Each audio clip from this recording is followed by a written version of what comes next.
Nah, I'm not mad. Hey, Shaka, I wasn't mad, man. What up, y'all? Yeah, it's two wings on the same bird. To be for real, we stuck between radical left and radical right, racist to crazies on both sides. Yeah, what's up, Love Wisdom? I mean, and with all that being said, what we should be doing as a people is working with each other. Instead of begging that white man to get into his corporations and begging that white man for the trinkets that he designed for his people, we should be doing that for ourselves.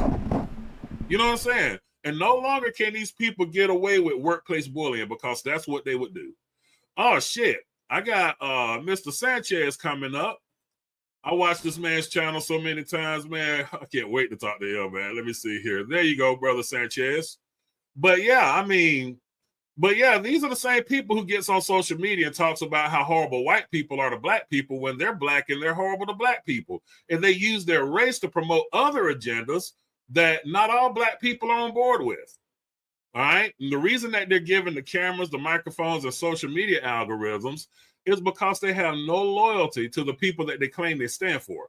Radical black feminists are loyal to their white zaddies. That's why every time you see them being promoted, there's a white man in the picture. That's why they love Kamala Harris. She's everything these radical black feminists dreams of being. Light skin, long hair, booed up with a white man, and the ability to punish black men at the drop of a dime. And the reason that you see these leftists, that the leftist media, you know what I'm saying? They're non-straight black men is because, you know, and not only that, but they represent the emasculation of black men altogether. They don't want to promote your Malcolms and Hughes anymore. And that was my biggest gripe with the entire BLM movement. Brother Sanchez, that's you? Yeah, what's good, man? Thanks for having me. I don't want to interrupt your spiel. I'm going to ask you a couple of questions whenever you would like me throughout the show, though. Thank you. Okay. So what do you think I'm saying, or what do you think about what I'm laying down so far? Okay, so I just will have to ask you a question before I say anything definitively. Do you think that black people can do better if the government cut certain, let's say, programs or benefits? Some guess that's a good word to use. What benefits? When you, for example, if you say, okay, they're taking away Black history. I'm not really looking at that as a good or bad thing, but I disagree when you say, well, that'll make us tell our own history, or it'll force us to work together if they do this. I just don't think like our unity and anything positive gonna come from our group just because they're doing anything. I think it's just gonna be something we're gonna have to want to do. Like if we want to work together, we're gonna have to just work together, because we ain't just gonna work together because the government passed certain laws or took away certain. In my opinion. Okay. Well, the thing is, okay. One of the things when I say when Trump done away with the diversity, with the diversity things in the workplace, that didn't really benefit us much as it did the radical black feminists and the black LGBTQ. You know what I'm saying? So with that being said, we had corporate America by the balls, but they put the wrong people in charge. We had corporate America by the balls where we could have promoted each other and had our faces as the representation of corporate America.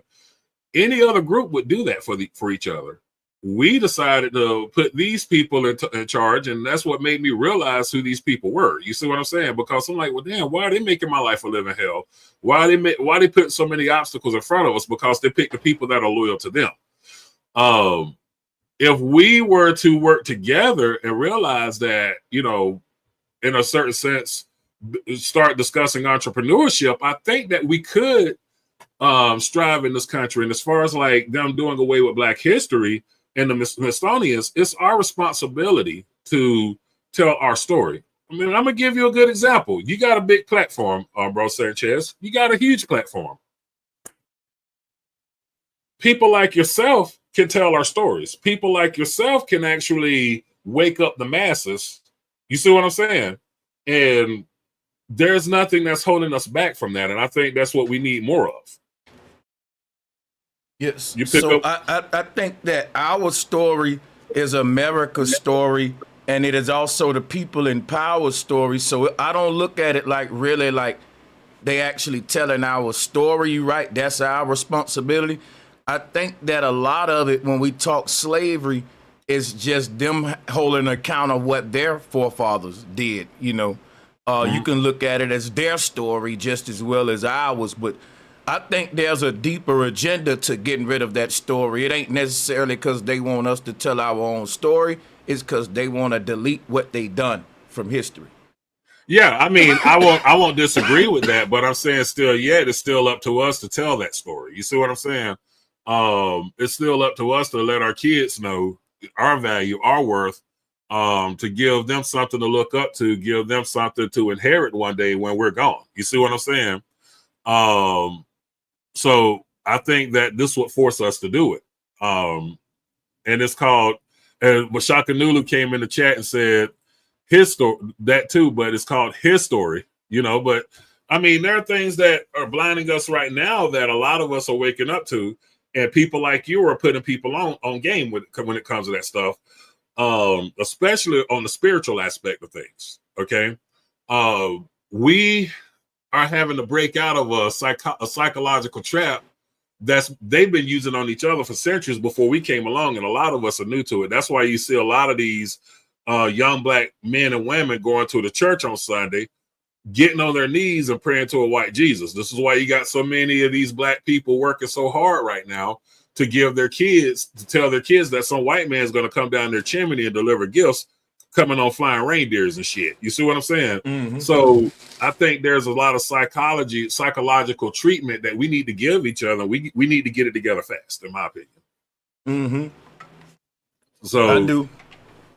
But yeah, so I mean, the reason that I say that Donald Trump is doing the Lord's work, because he's really holding a mirror to America's face right now, even with the H-1B visas, right? You're seeing white supremacists talk trash about that. You see what I'm saying? A lot of these so-called model minorities that came into this country that talk trash about black Americans, well, they're getting their wake-up call.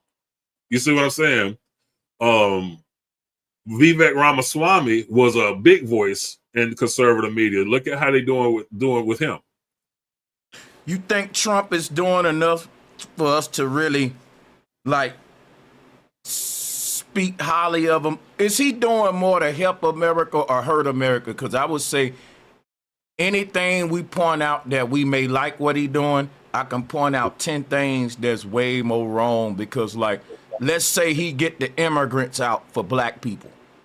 But yeah, look at what he's doing overseas for the Zionists, for the small hats, using our military power, resources, money, talking billions of dollars, man. So I mean, we be getting excited. It's almost like, okay, Trump give us a candy bar. Mm-hmm. He gives them a mansion. And I'm just, that may be a crazy example, but I'm saying we be getting excited about peanuts. And I think Trump be giving other people the whole damn country, so to speak. Well, my question is, I mean, do you know why? Well, you got knowledge about you. So, what's around that region where Israel is right now? Because let's just take the, because they fool the masses and say that they're there for religious reasons. That's the Holy Land. We know that's a bunch of fluff, right? Israel in the Bible was a covenant and not a nation. But why is it that strategically the nation of Israel is planted where it's at? School me on that. Okay, because you remember back in the early days of America, they wanted to start the nation here on the continental United States, inside the state of Texas. And the United States of America and the local government says, well, we can't really have a nation existing within a nation. They didn't really start doing all that until after World War II, right? When they started talking about religious persecution. So basically, they built a state in the Middle East, a very mineral-rich state. And this was around the time that oil was becoming a commodity. See, when we start talking about oil and different things that appears on the stock market, right? That was something that America had the monopoly on first. when people talk about the Tulsa race riots, that didn't have anything to do with black and white as much as it did as rich men telling poor men to go take oil from these rich black men. Tulsa used to be the capital, the oil capital of the world.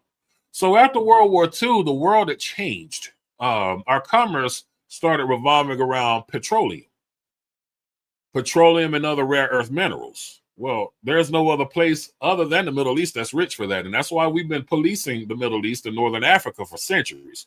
Russia and China's plundering Africa right now. The state of Israel and the European Union and the United States made it where we can actually plunder the Middle East.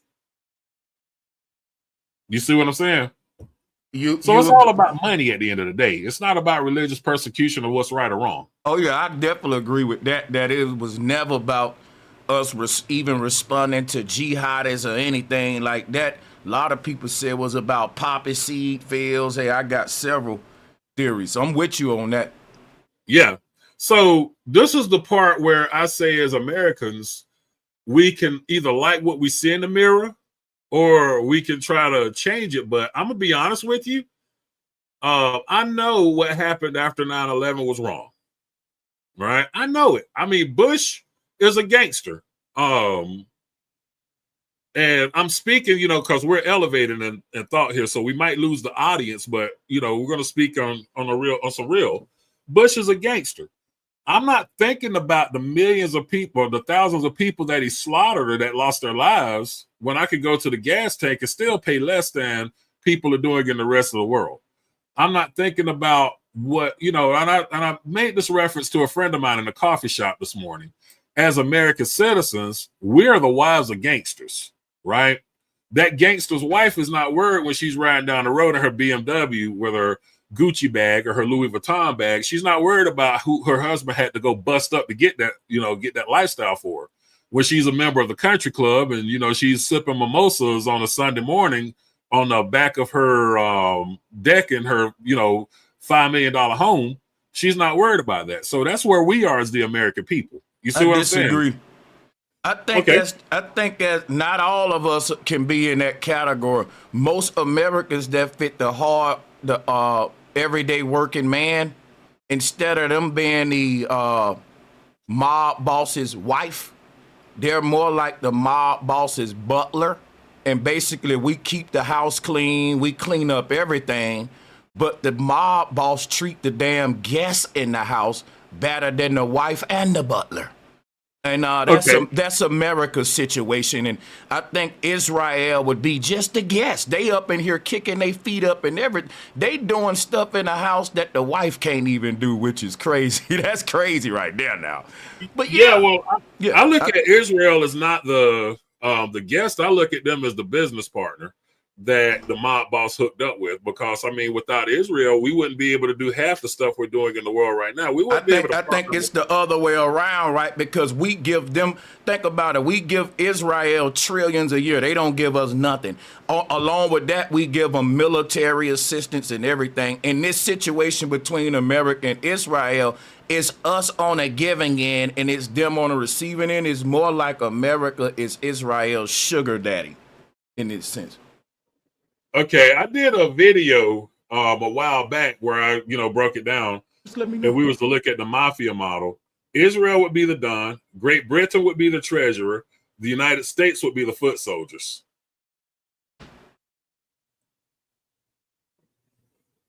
What's your thoughts on that? Israel would be the gun. The Don. The Don. Okay. Yeah. Great Britain would be the treasurer, and the United States would be the foot soldiers. Okay. You see what I'm saying? And because if you think about it, we are a military eccentric country. We were being trained for military.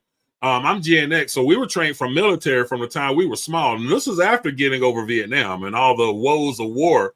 We were trained for it. Think about the stuff they pushed on us as Gen Xers. I can remember G.I. Joe, you know what I'm saying? Plastic Army Men, growing up, you know what I'm saying? Movies like Rambo, Commando, they made the military look good. You see what I'm saying? Movies like Navy SEALs hit the box office, and everybody came out the movie theater wanting to be a Navy SEAL. That was programming us to be the next military generation, because the woes of war during Vietnam really split this nation in two. You know, you had people that were pro-war, you had people that were anti-war, but at the end of the day, they had to make it look good for the next generation. And when we came along, that's why you had the recruiters at the school talking about, yeah, you get to shoot guns and go to ports, and, you know, this could be you. And, you know, I don't know if you ever been approached by a military recruiter, but when they show you these books, they showed you commando looking figures. You know, you look like these action figures, and they're saying this could be you. They didn't tell you what goes along with it. You see what I'm saying? But then they would sell you, now you can go to college, get away from those streets that you're from, get away from your harsh surroundings, and build a better life for yourself, and pretty much sell a lot of people the breaking of a generational curse of poverty by joining the military. So it was like a win-win situation. So we've always been a military eccentric country. For what reason? Well, they need fresh bodies for the war. The reason that the southern borders open and they let in more immigrants than they could ever deport is because our government is in the people management business. They don't care about our religion. They don't care about our customs or values or anything of that nature. They care about putting people in those seats to lead this nation in the future, because Americans aren't having kids anymore, not at the rate they used to. You see what I'm saying? So they went, you know, they brought out the big guns. They overturned Roe v. Wade. Still, Americans are practicing, you know, better habits when it comes to reproducing.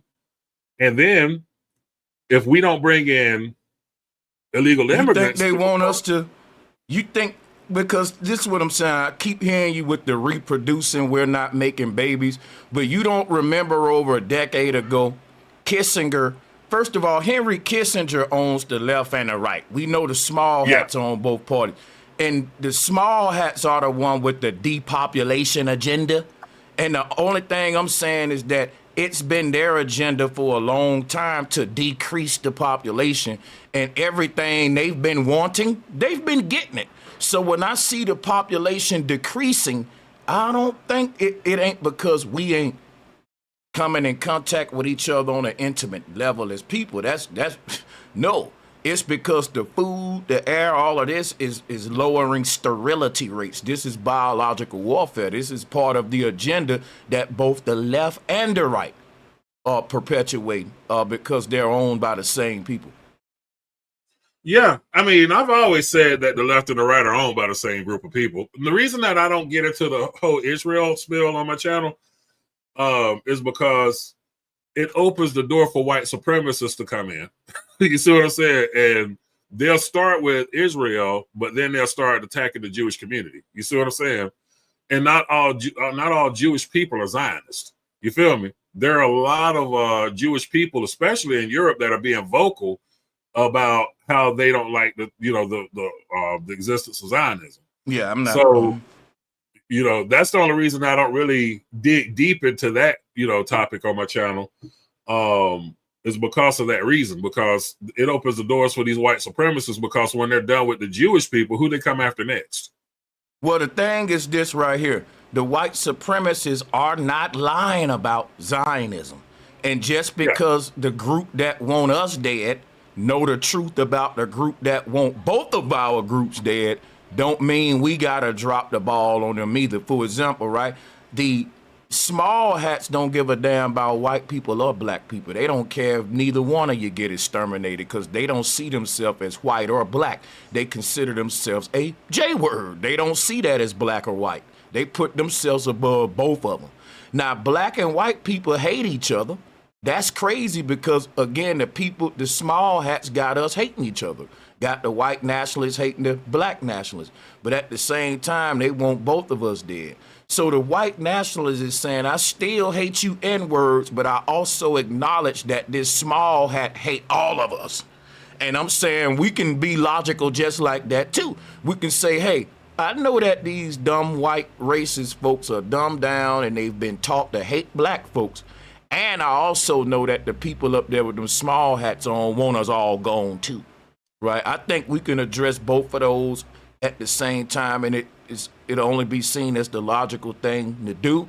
And I don't think it'll really open up the door for nothing that'll be harmful to your platform, anything like that. I think it'll give you more, credibility just to acknowledge that simple truth what's going on. But I understand where you're coming from, and I appreciate the conversation. Yeah.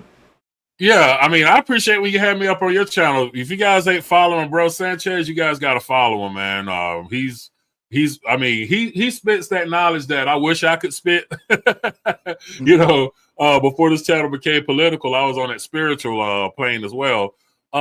Skip Front says the left are taking AIPAC money a disqualifier for any upcoming candidates. But once again, Skip, much love to you.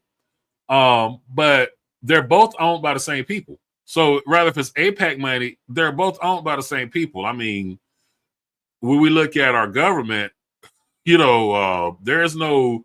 I'm in my big old age. I'm beginning to see the diminishing line between left and right because they're all starting to sound the same now. You feel me? And I think that's by design too. My friend said that this morning. Yeah, it's to muddy the water so we don't know who is who. It's kind of like when Trump was the deep state acting like he's going against the deep state. You know what I'm saying? Yeah. What did you think about the whole deal with Charlie Kirk? Like, we saw Charlie Kirk get, murked on TV and all across social media. And then Trump gets up there and puts him up and parades his body around like he's a dead congressman or a dead president. Do you think that was part of something to get the nation more rattled, to rattle some cages for 2028? I do. And I also think that, it's a kind of martyr someone is to really do exactly what you just said. I mean, far right was re-energized after Charlie Kirk. I believe if you ask people on the right, if they can have Charlie Kirk back, they would probably say no, because the right, in my opinion, it gained more than it lost with Charlie Kirk. Yeah, because now you got people going to the extreme right and making Nick Fuentes a talking point on major platforms, and that's just a geeky kid who lives in his basement. You know what I'm saying? Yeah, that's facts. And they're starting to resonate with his message more than Charlie's anyway. Because before Charlie got murked, him and Nick Fuentes were beefing. Charlie Kirk was running from a debate with Nick Fuentes, and then you had Brandon Tatum, who was getting in his feelings about Nick Fuentes. But Nick Fuentes has grown to the popularity. But listen, the crazy part is Nick Fuentes don't have the financial backing as Charlie Kirk or Officer Tatum. Yeah. And I believe that happened when gaming streaming became a popular thing. He brought his audience with him. You see what I'm saying? So, of course, conservative media saw this. It was like, well, this is a man with influence. They put him up there not knowing that they were being ran game on. Hey Ricky, I gotta, I'm sorry, I gotta abruptly step away here, man. Something came up, but listen, if you still on when I come back, I'm gonna hop back on. If not, I'm gonna see if me and you can do, a collab or something like this. I appreciate it. It was a very dope bill, man. I appreciate that. I'll see if you on when I come back though. Appreciate that. Okay. All right, handle your business, man. Thanks for coming up. For sure. All right, peace. Everybody, that's bro. Appreciate y'all for coming here. We'll continue this spiel with Ricky on part 2 of this. We'll keep this going. I got to step out for a minute, but appreciate y'all. Comment in the comment section. Let me know what y'all think about this exchange.